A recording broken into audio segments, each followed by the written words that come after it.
கிரிக்ஸ் viewers உங்க எல்லாருக்கும் ஒரு பெரிய வணக்கம். எஸ், இன்னைக்கான வீடியோ என்ன அப்படின்னு பாத்தீங்கன்னா, ரவிச்சந்திரன் அஸ்வின் வேற லெவல்ல ஒரு செஞ்சுரி சேப்பாக்ல வந்து பாத்தீங்க அப்படின்னா அடிச்சிருக்காரு.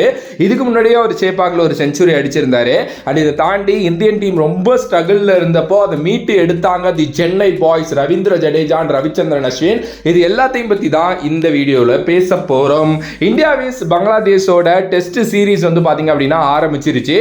முதல் சீரீஸ் வந்து பாத்தீங்க அப்படின்னா நம்ம சென்னையில சேப்பாக் ஸ்டேடியம்ல நடக்குது. ஓகே, நைட் ஆக்சுவலி சென்னையில மழை. ஸோ நான் என்ன நினைச்சேன் அப்படின்னா, காலையில வந்து நல்லா இருக்க போகுது வெதரு, ஒரு மாதிரி வெயில்லாம் அடிக்காம நல்லா இருக்க போகுது, பால் வந்து பாத்தீங்க அப்படின்னா எந்த அளவுக்கு ஸ்விங் ஆக போகுதுன்னு தெரியல அப்படிங்கிற மாதிரி தான் நான் யோசிச்சுட்டு இருந்தேன். ஏன்னா வெயில் அந்த அளவுக்கு இருக்காது அப்படிங்கிற மாதிரி தான் இருந்துச்சு. ஆனா அப்படிதான் இருந்துச்சு உண்மையுமே வெதர். ஆனா ஒரு டெஸ்ட் மேட்சுக்கான சூப்பரான ஒரு வெதர் அப்படின்னு தான் நான் சொல்லுவேன். எப்படி ஒரு இங்கிலாந்துல எல்லாம் வந்து ஒரு வெதர் இருக்குமோ அது மாதிரி தான் இருந்துச்சு.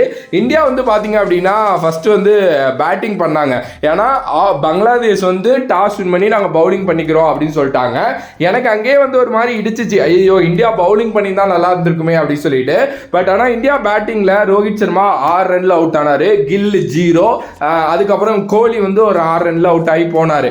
பட் எஸ்எஸ்வி ஜெய்ஸ்வாலும் ரிஷப் பண்டும் ரெண்டு சைடும் நின்றுக்கிட்டு கேம் அப்படியே எடுத்துட்டு போய்கிட்டே இருந்தாங்க. அதுக்கப்புறம் வந்து பாத்தீங்க அப்படின்னா எஸ்எஸ்வி ஜெய்ஸ்வால் ஒரு 50 ரன்னை கடந்து விளையாண்டுக்கிட்டு இருந்தாரு. அண்ட் பண்ட் அவுட் ஆனாரு, அப்புறம் எஸ்எஸ்வியும் அவுட் ஆனாரு.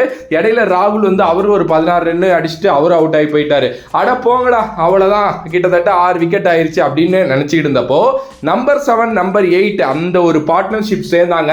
ரவீந்திர ஜடேஜா அண்ட் ரவிச்சந்திரன் அஸ்வின் ஒரு மாதிரி ஹோப் கொடுத்தாங்க இந்தியாவுக்கு. ஒரு 200 ரன்களை மீறி அடிச்சிருவாங்களான்னு யோசிச்சுக்கிட்டு இருந்தப்போ ரெண்டு பேர் வந்து பாத்தீங்க அப்படின்னா பயங்கரமா விளையாண்டு அண்ட் நாட் அவுட்ல வந்து போனாங்க. பங்களாதேஷ் சைடு இருந்த மேட்சை அப்படியே எடுத்துட்டு வந்துட்டாங்க இந்தியா சைடு அப்படின்னே சொல்லலாம். ஏன்னா பங்களாதேஷ் பவுலர்ஸ் ரொம்ப நல்லா பண்ணிட்டு இருந்தாங்க.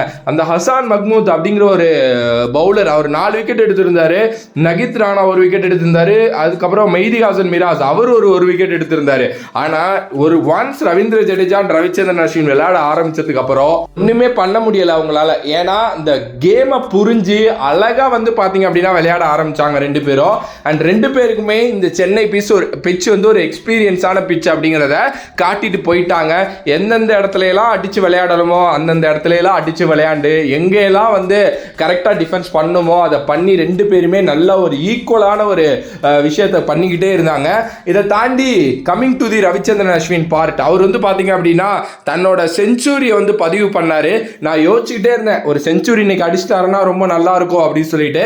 அதே மாதிரி வந்து பாத்தீங்க அப்படின்னா அடிச்சாரு. ஆல்மோஸ்ட் வந்து 5 டெஸ்ட் செஞ்சுரி வச்சிருக்காருன்னு நினைக்கிறேன் இதோட சேர்த்தவர். அண்ட் ரொம்ப ரொம்ப ஹாப்பி. இதுக்கு முன்னாடி ஒரு வாட்டி சேப்பாக்ல அவர் செஞ்சுரி அடிச்சாரு. அதுக்கப்புறம் இப்போ வந்து மறுபடியும் சேப்பாக்ல அவங்க அப்பா முன்னாடி அடிச்சிருக்காரு அப்படின்னு வந்து சொல்லலாம். அண்ட் இன்னொரு விஷயம் என்னன்னா, டிஎன்பிஎல் நடந்துச்சு தெரியுமா இந்த வருஷம். அதுல கடைசி 3 மேட்சோ 4 மேட்சோ கண்டினியூஸா 50 அடிச்சு அந்த டீமை வேற ஃபைனல்ல வின் பண்ண வச்சாரு. அப்பயே அவர் பேட்டிங்ல கொஞ்சம் நல்லா தெரிஞ்சாரு. ஆனா டிஎன்பிஎல் மாதிரி ஒரு டோர்னமெண்ட் வந்து சின்ன பசங்க ஆடுற டோர்னமெண்ட், பெருசா எக்ஸ்பீரியன்ஸ் இல்லாதவங்க ஆடுற டோர்னமெண்ட். ஸோ அந்த பவுலர்ஸ் அடிக்கலாம் அப்படின்னு நான் யோசிச்சுட்டு இருந்தேன். ஆனா அதெல்லாம் கிடையாதுடா, மொத்தமாவே பேட்டிங்ல நல்லா ட்ரெயின் ஆயிருக்கேன் அப்படிங்கிறத ரவிச்சந்திரன் அஸ்வின் செமையா காட்டிட்டாரு. ஏன்னா அவர் விளையாண்ட ஷாட்ஸா இருக்கட்டும் ரொம்ப கான்ஃபிடென்ட்டா விளையாண்டாரு. என்னால இந்த பாலை 6 அடிக்க முடியும், என்னால இந்த பால்லாம் பவுண்டரி அனுப்ப முடியும் அப்படின்னு சொல்லிட்டு அவ்வளோ கான்ஃபிடென்ட்டா விளையாண்டுகிட்டு இருந்தாரு. எஸ், அதைத்தான் அவரும் வந்து சொல்லியிருந்தாரு போஸ்ட் மேட்ச்ல, டிஎன்பிஎல் விளையாண்டது எனக்கு ரொம்ப சௌகரியமா இருந்துச்சுங்க அப்படின்னு சொல்லிட்டு. அண்ட் இன்னொரு சைடு நான் இந்திரன் நீ சந்திரன் அப்படின்னு சொல்ற மாதிரி ரவீந்திர ஜடேஜா இருக்காருல்ல, அவரு அப்படிதான் பெஸ்ட் பேட்டர் இந்த வேர்ல்டுங்க. அண்ட் ஒரு பென் ஆஃப் த பெஸ்ட் ஆல்ரவுண்டர் அப்படின்னே சொல்லலாம். கேமை செமையா எலிவேட் பண்ணாரு. என்னதான் ஒரு சைடு ரவிச்சந்திரன் அஸ்வின் சூப்பரா விளையாண்டாலும் இன்னொரு சைடு வந்து அவர் ஸ்டாண்ட் பண்ணாரு பாருங்க. ஏன்னா விக்கெட் விழுந்துச்சுன்னா கேம் முடிஞ்சிருச்சுன்னா அவருக்கு ரொம்ப நல்லா தெரியும். ஸ்டாண்ட் பண்ணி அவங்க பொறுமையை ரொம்ப சோதிச்சுக்கிட்டே இருந்தாரு. அது வந்து இந்த மேட்சுக்கே ரொம்ப ஒரு உறுதுணையா இருந்துச்சு. டே 1 பயங்கரமா கம்ப்ளீட் ஆயிருக்கு. இந்தியா கையில இல்லாத ஒரு மேட்ச்.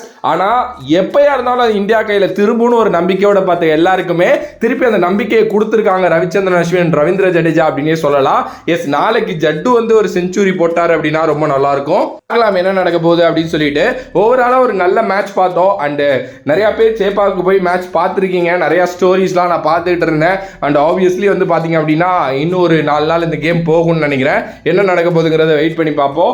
உங்களோட கருத்து இந்த மேட்ச் பத்தி என்ன அப்படின்னு சொல்லிட்டு மறக்காம கமெண்ட் பண்ணுங்க. அடுத்த வீடியோ சுக்மன் கில்லோட ஒரு பெரிய ஸ்கேம் கிரிக்கெட்ல பண்ணிட்டு இருக்காரு, அதை பத்தி நான் ஒரு ஒரு வீடியோ போடுறேன், அதையும் தொடர்ந்து பாருங்க. வேற ஒரு வீடியோல வேற ஒரு கான்செப்ட்ல இருந்து சந்திக்கிறேன். நன்றி, வணக்கம்.